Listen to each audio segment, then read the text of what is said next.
What is going on, everyone, and welcome back to the channel. Today I am finally doing my official NBA draft lottery. Now that we finally have, of course, what the actual draft lottery is going to be. Again, it actually happened a little bit before this video came out, so it is really exciting that we do finally have this, and we finally know now where all of these teams are going to be, actually picking. And it's really, really good that we don't have to make any projections anymore on, will Houston have the first pick, will they have the fifth pick, this and that, whatever it may be. Now we do finally know, and of course, it is all going to be starting off with the first overall pick, which actually belongs to the Orlando Magic. They managed to win the 2022 draft lottery, and wow, do they have a pretty difficult decision, I think, for some on their hands. For me, I actually found this one pretty easy, but I know a lot of people are like really contemplating on who should go with that first overall pick.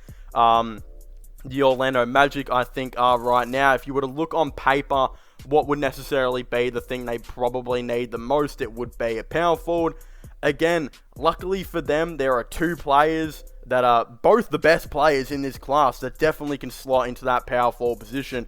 Of course, one of them being Jabari Smith, and then the other one being Chet Holmgren, who is going to be a real big mystery in the NBA on where he plays. Will he be, the starting center for a team, or will he go and play similar to what Evan Mobley did on the Cleveland Cavaliers, where he plays as a really tall power forward? And I actually think that is exactly what the Orlando Magic are going to do. I think they're going to take Chet Holmgren at pick 1. I would be very surprised if they didn't. I think it would be absolutely stupid, to be honest, if they maybe went with Jabari Smith, because I think Chet Holmgren is by far the most talented player in this draft class. I really do think we can compare him a lot to what Evan Mobley was able to do last season, where he was a 7-foot dude, basically, who played that power forward position. Then when Jarrett Allen went to the bench, played the center position.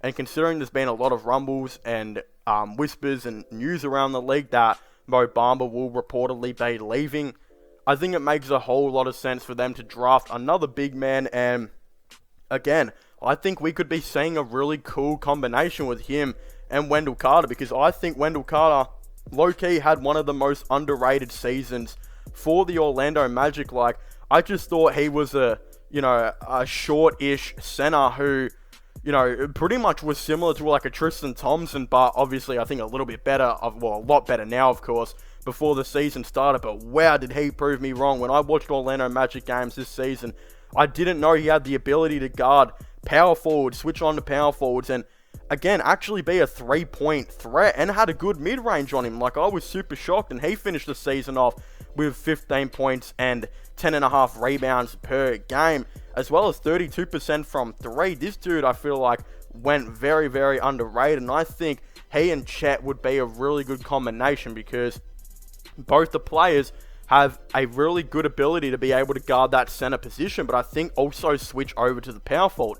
And again, they wouldn't be as tall as what Jarrett Allen and Mobley are. Again, both of those players basically being 7 foot, and Carter, obviously only being 6'9", a little bit shorter. But I think it would be a really awesome combination to see both of these guys start together. And again, considering Mo Bamba's most likely leaving, I would assume, I think it'd be a really cool thing to maybe see again. Both of them start, but then when one goes to the bench, the other plays center, vice versa, and then again, see them start a lot of minutes on the court together. And I think that's the direction the Orlando Magic should go with, and again, it just makes a whole lot of sense. Again, Chet Holmgren, in my opinion, is the most talented player in the draft class. Again, a lot of people have their comparisons. Some people are calling him, Dirk on offense.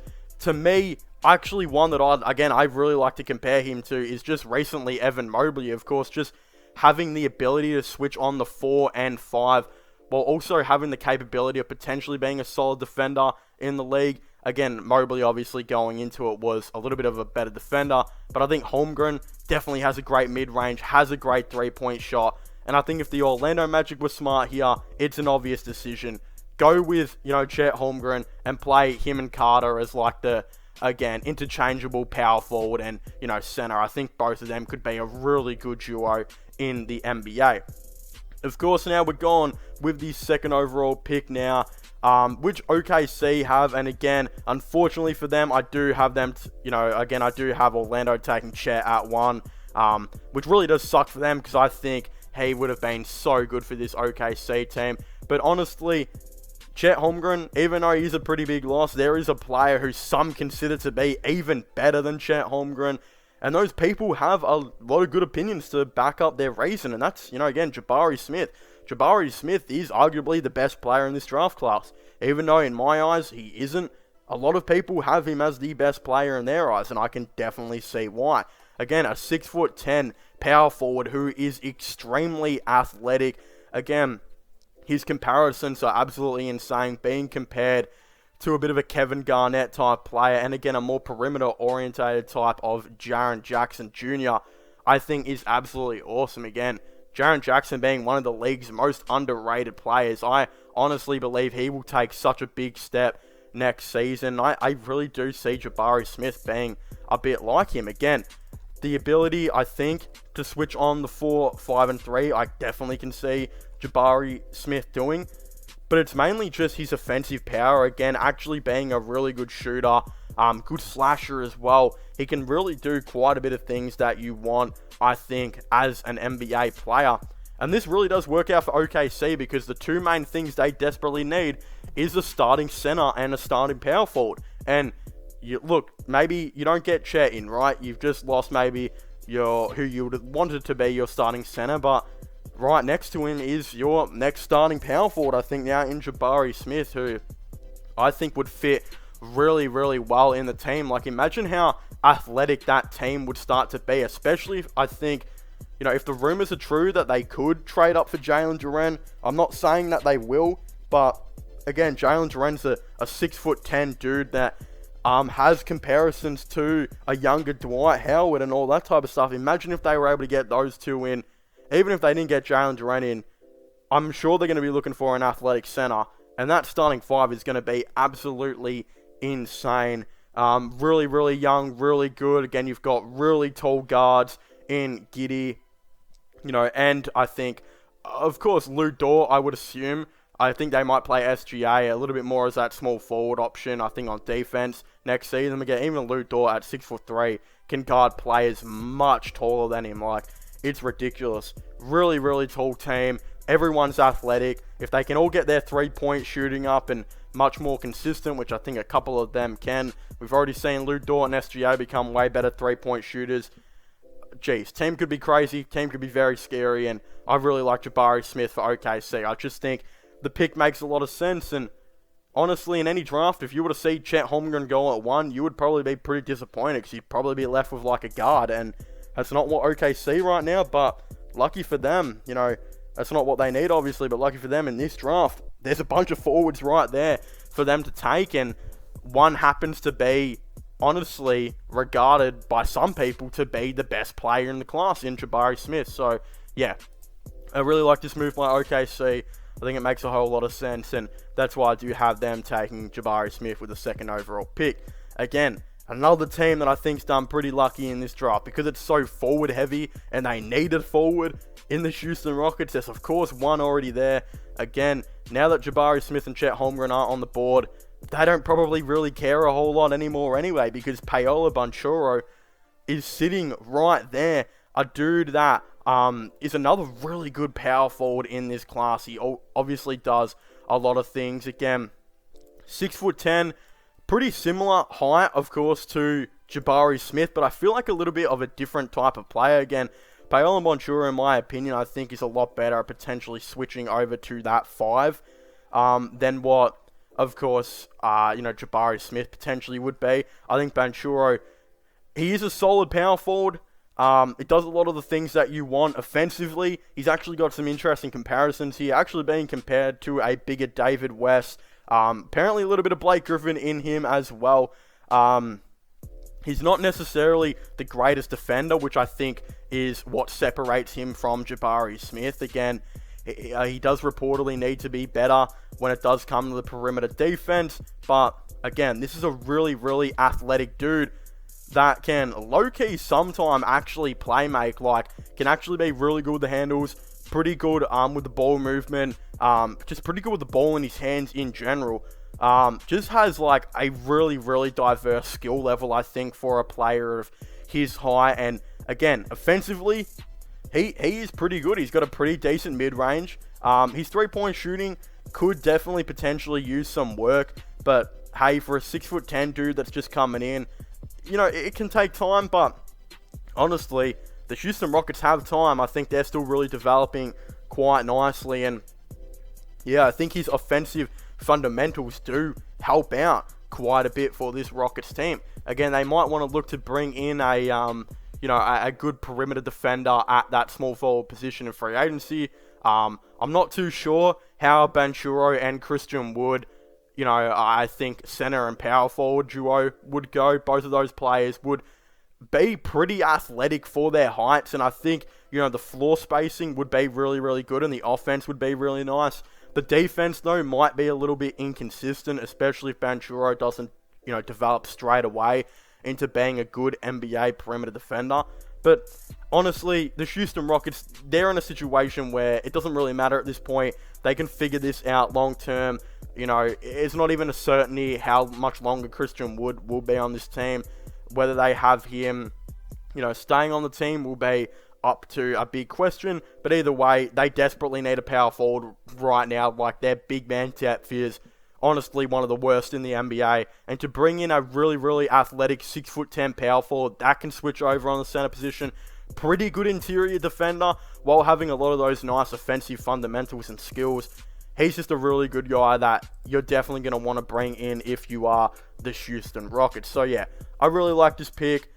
Even though he might not add as much defense as what a Jabari Smith would potentially to the team, especially out on that perimeter, I still think it's a pretty nice pick for them. And yeah, again, in another class, if you were to see two forward/centers pretty much go in the first two picks, you'd be like, damn, I'm left with a guard here. But again, this class is so heavy with forwards that a team like the Houston Rockets could, draft, again, maybe the third best power forward in this class, but he would be probably the best forward in any other class, some of them. So yeah, Paolo and Banchero, absolutely still pretty much for the Rockets. They've done really well here, and that's who I would have them picking.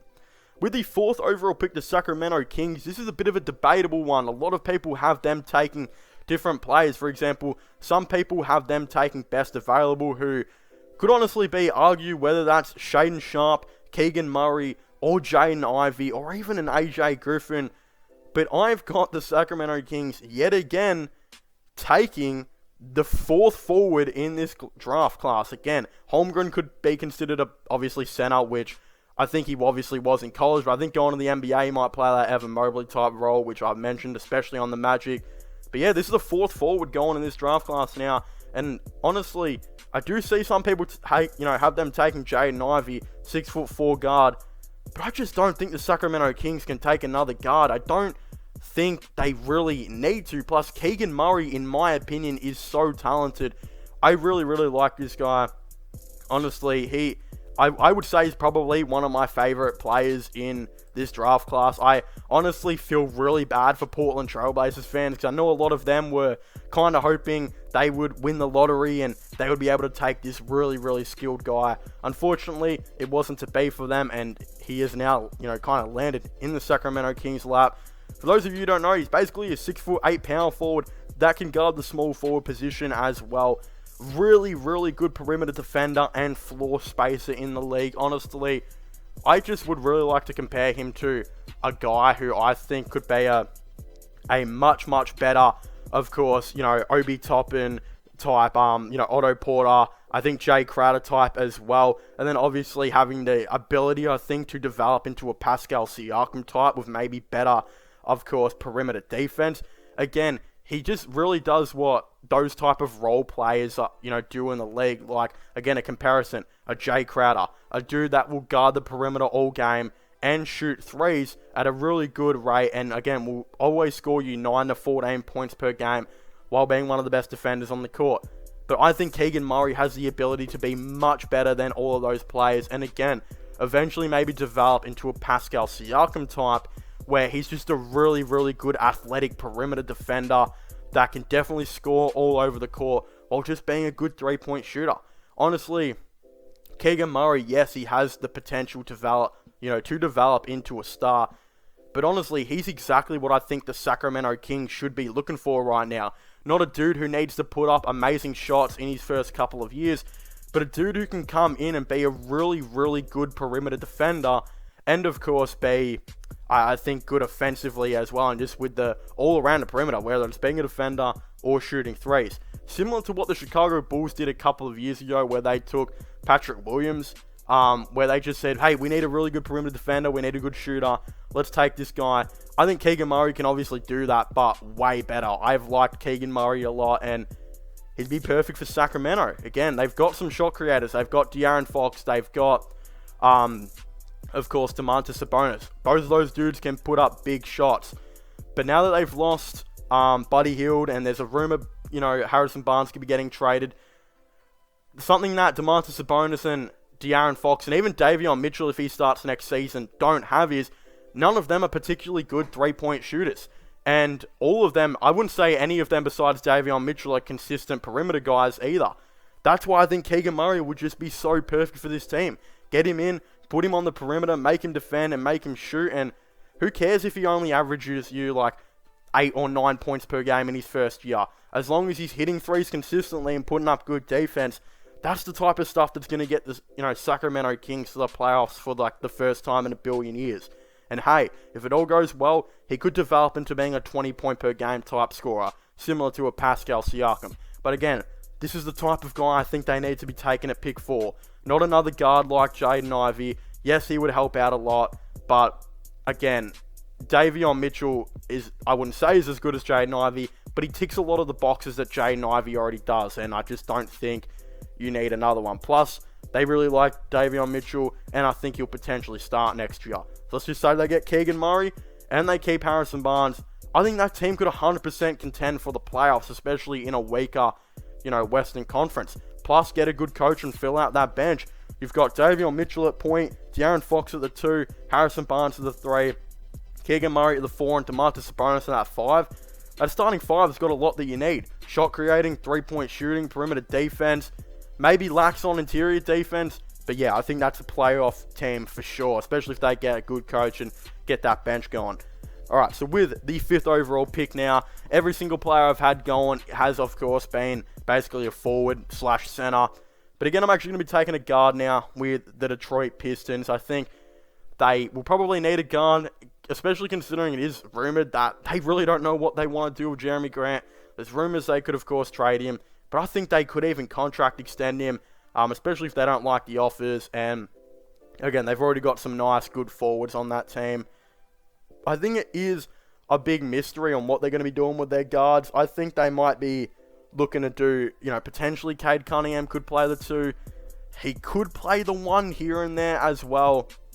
No one really knows what's going to be going on there, especially, considering they did start Killian Hayes for a lot this year. But I just wonder, what are they going to be looking at here? Are they going to be looking for that point guard, or are they going to be looking for that shooting guard?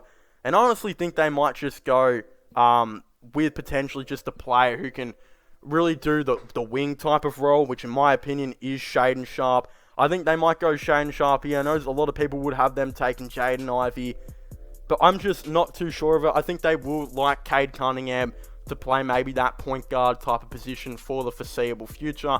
I really don't know what's going to be going on with Killian Hayes. I would assume they would be bringing him off the bench, but I don't know what's going to be going on there. Shaedon Sharpe, though, is a really, really good player that I think would just work really good for the team. He's a 6'6" shooting guard that can definitely potentially switch over to that small forward position. Again, in high school, I believe some websites actually had him ranked as the #1 player in the draft class. He has fallen off a little bit, but that's because I think so many of these forwards have shown just so much. He's projected to go 4 to 8 right now.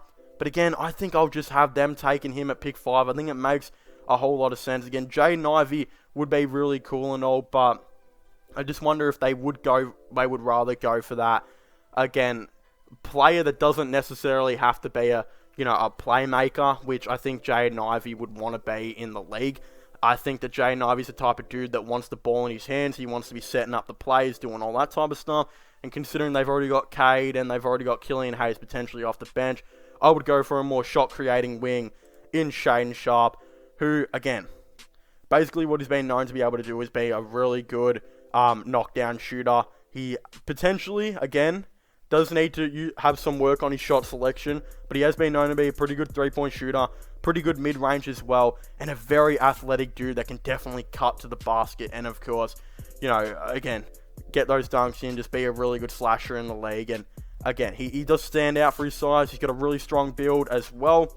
I think he's an NBA ready type dude. Look, his shot creation might struggle to, you know, start off with, but again, I think he would be a future starting shooting guard that the Detroit Pistons would look at. And as I said, considering they've already got a couple of those dudes that I think want to play make and want to set up the team's offense in Cade Cunningham and Killian Hayes, I think you would rather go again for that wing that can definitely shot create and can slash and be potentially a pretty good perimeter defender down the line, rather than Jaden Ivey, who, again, is a really good perimeter defender, but I also think he wants the ball in his hands. He wants to be the number one playmaker, and I think he would excel maybe potentially better at that down the line. So again, that's why I've kind of got the Pistons taking Shaedon Sharpe.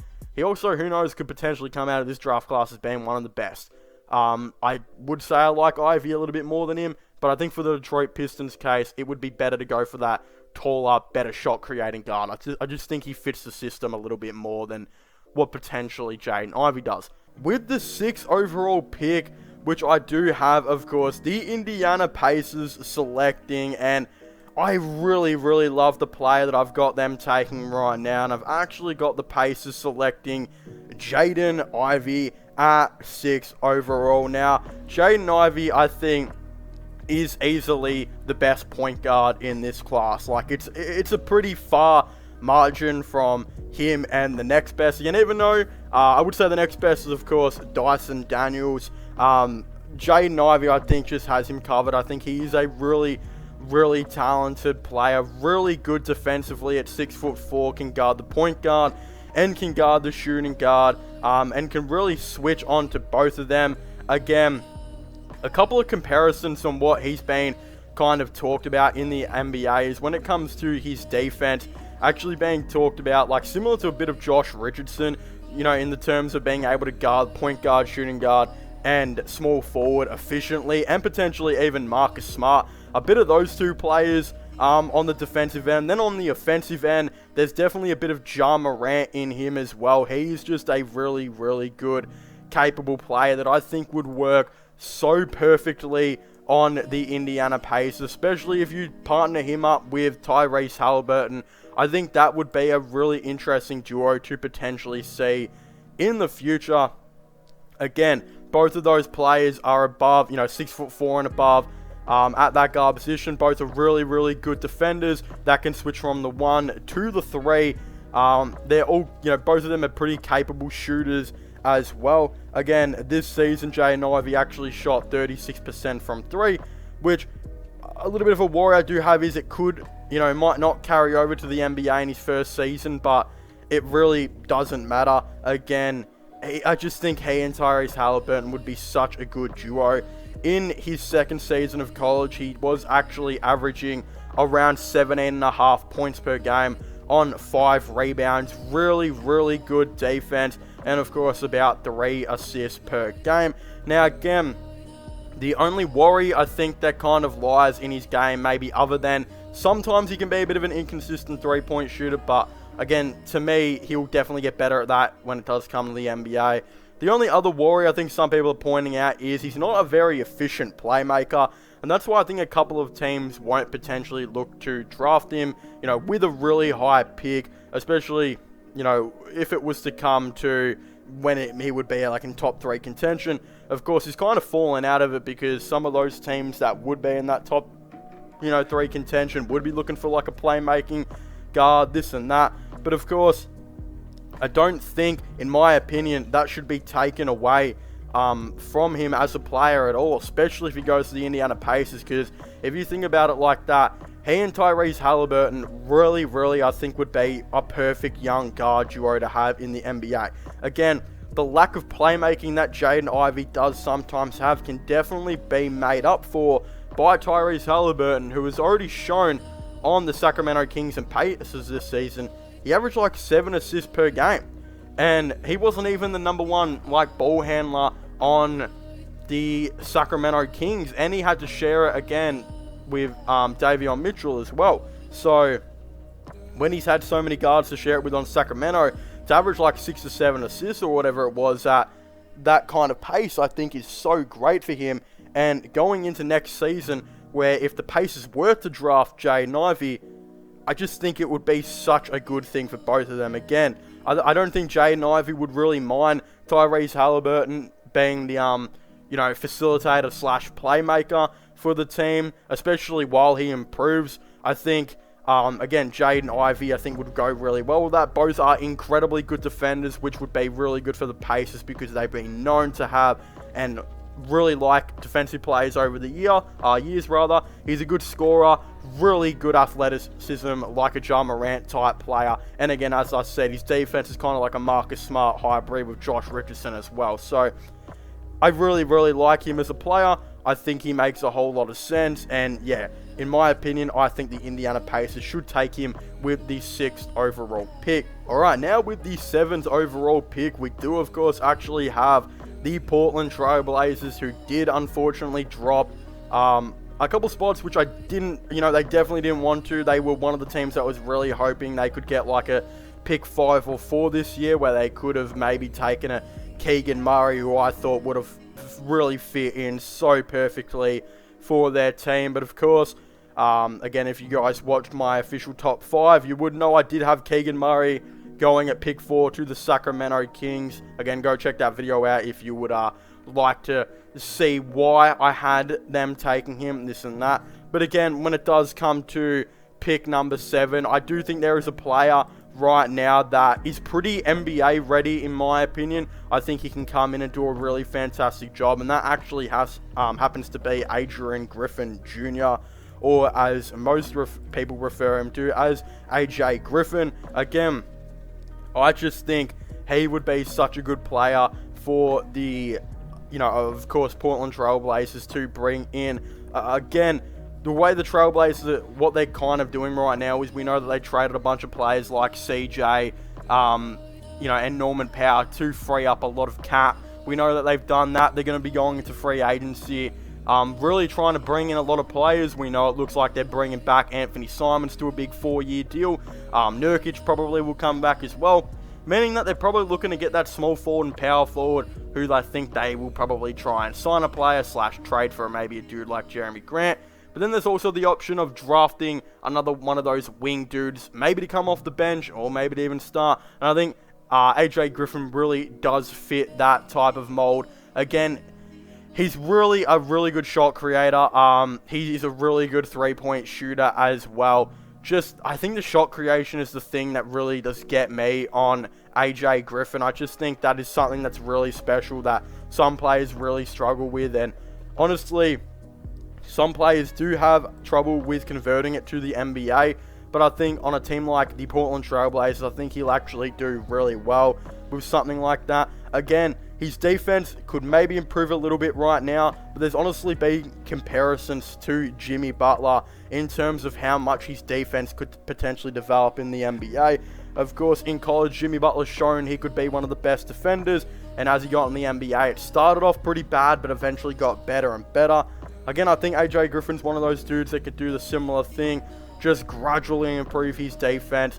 He's also got a really nice mid-range shot on him as well. And again, as I said, just a really solid shot creator coming out of college that can guard that shooting guard and small forward position. I think will be greatly wanted by the Portland Trail Blazers. So I think it makes a whole lot of sense.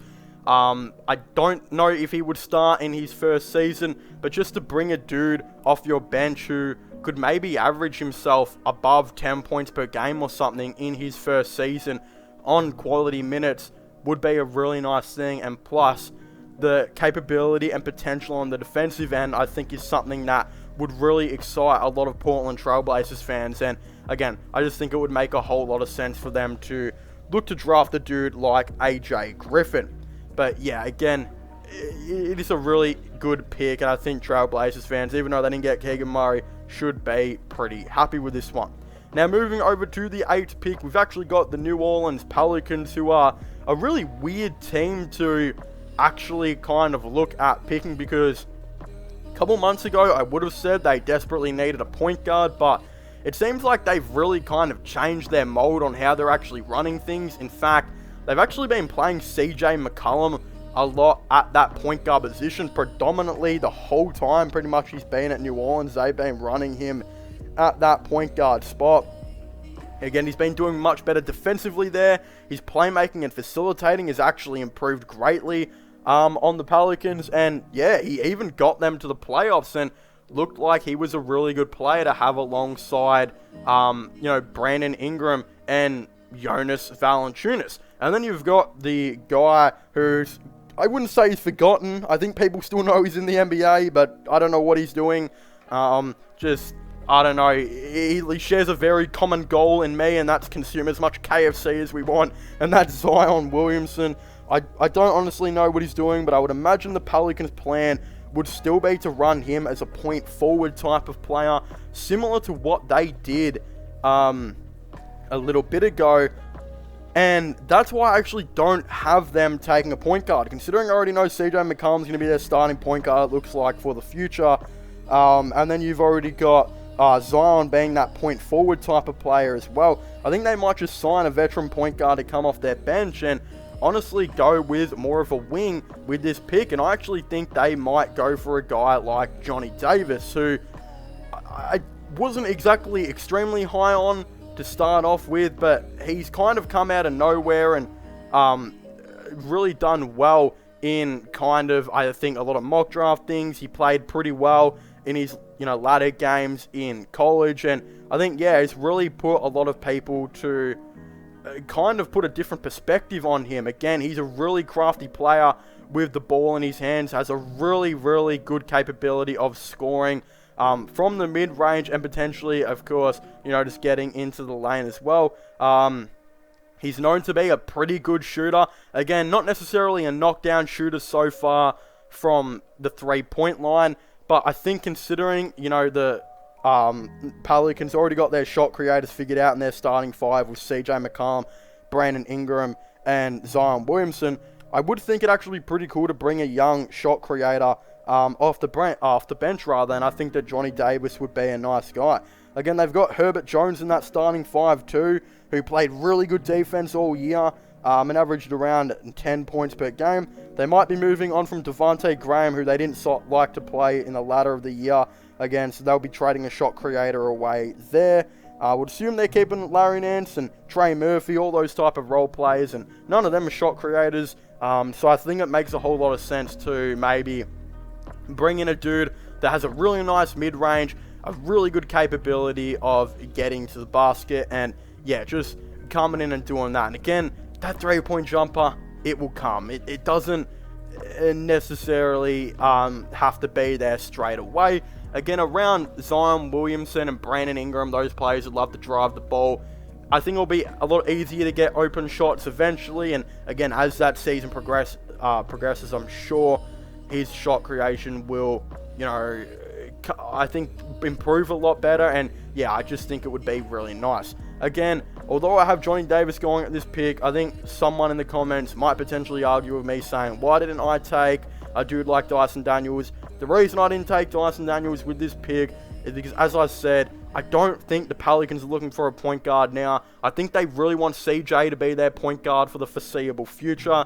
I think they'll also really want to run the ball through Zion as a point forward type of role, similar to what he was doing in the year before he got injured. Again, Zion is an extremely underrated playmaker, and if any of you have watched him play basketball, you will know that. And then I think their idea would be to maybe go after a veteran point guard off the bench to just come in and play those type of minutes. So I think they'll be in more of a market for a shot creating wing, and that's why I have them taking Johnny Davis. So I think it would make the most amount of sense for them to, of course, do that.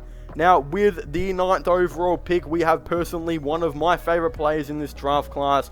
I think this would be an absolute steal from this draft, and yes, I said absolute steal for the San Antonio Spurs, and that actually happens to be Jalen Duren.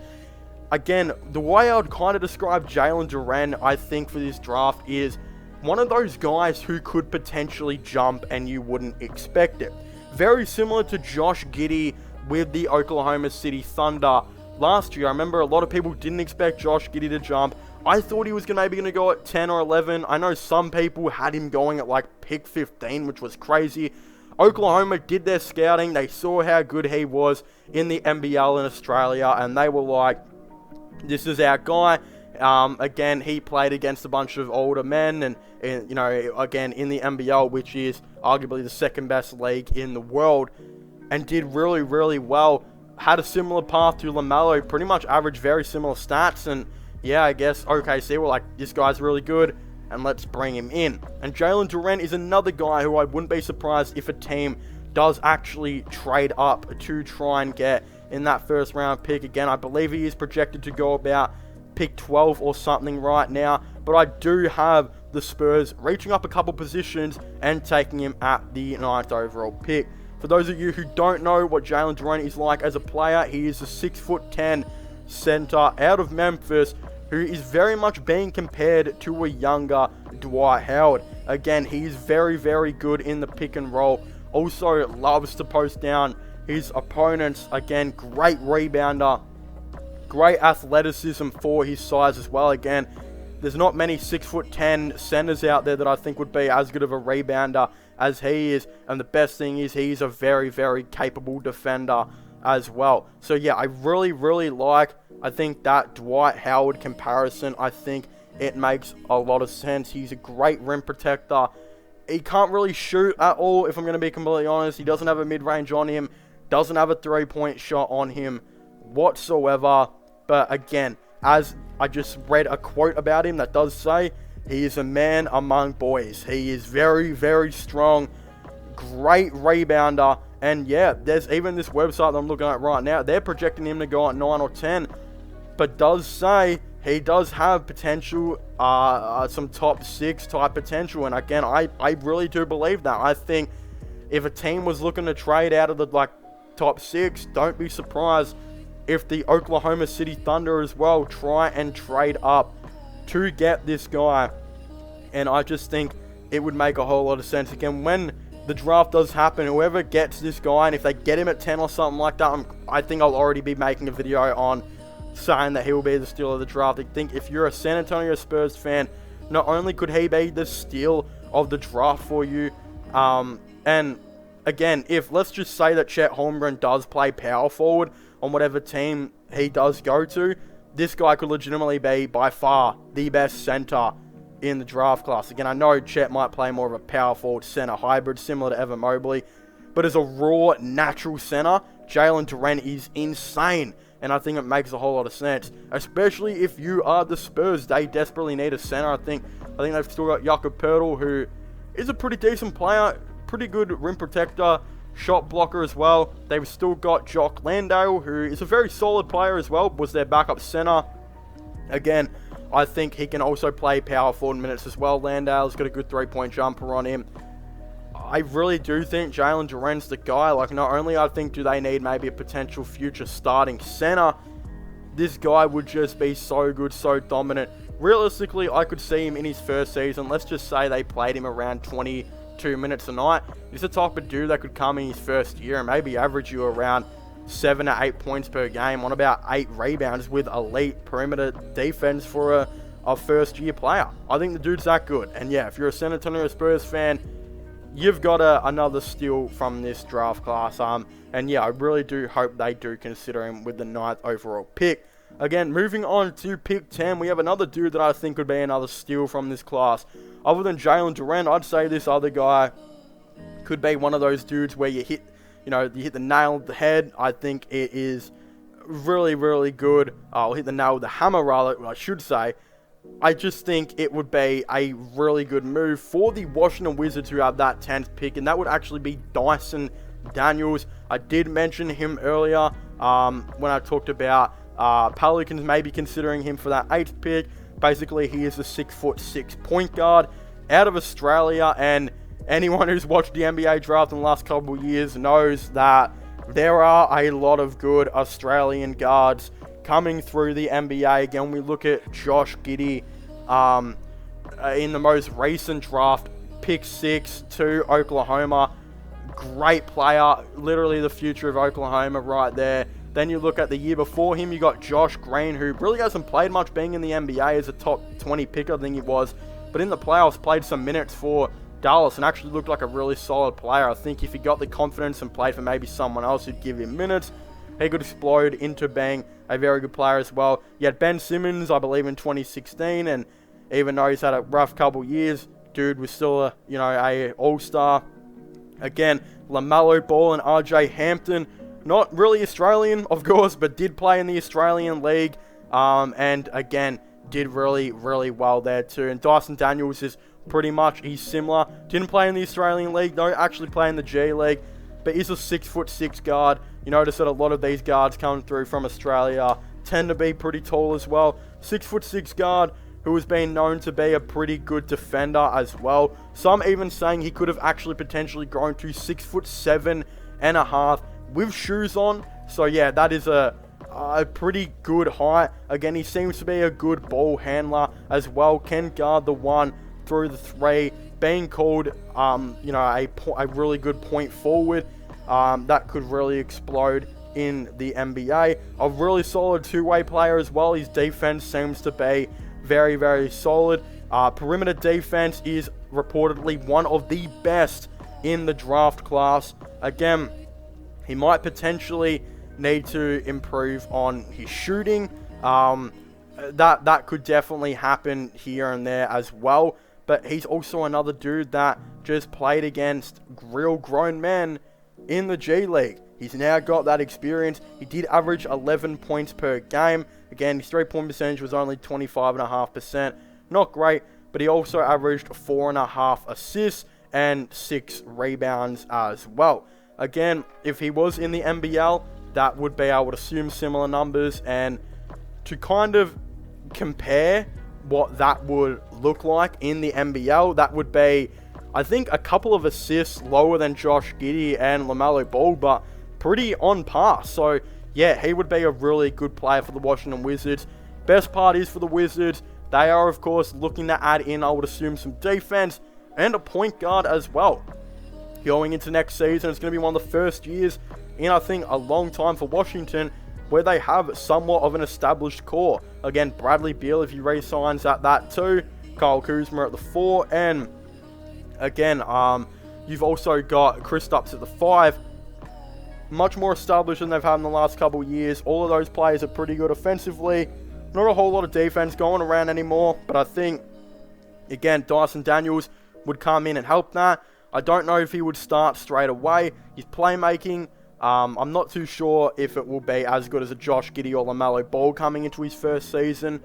But again, his defense has been known to be very good. And I think just to add that some of that Aussie toughness that I know he can definitely do, averaging that 2 steals per game and nearly a block per game, I think would really, really help the Washington Wizards and take them a lot further than what they're projected to go. So yeah, I think if they're able to get him at pick 10, it would be an absolutely amazing pick for them. But of course, if you haven't already, please make sure to leave a like and subscribe to the channel for all the latest NBA content and NBA news. Of course, don't forget to comment your thoughts and opinions down below. Do you guys think it makes a whole lot of sense for Dyson Daniels to, of course, maybe go in the top 10? Same with Jalen Duran, all that type of stuff. What do you guys think about my official mock draft? Do you guys agree with some of my picks? Do you guys think I took some players too high, some too low? Definitely let me know your thoughts and opinions on this down below. Of course, don't forget to subscribe to my gaming channel, my IRL/Long channel, and my podcast, which I'll all be linking them down below as well. But again, as I was saying, please make sure to leave a like, subscribe, and comment, and I'll see you guys next time. Goodbye.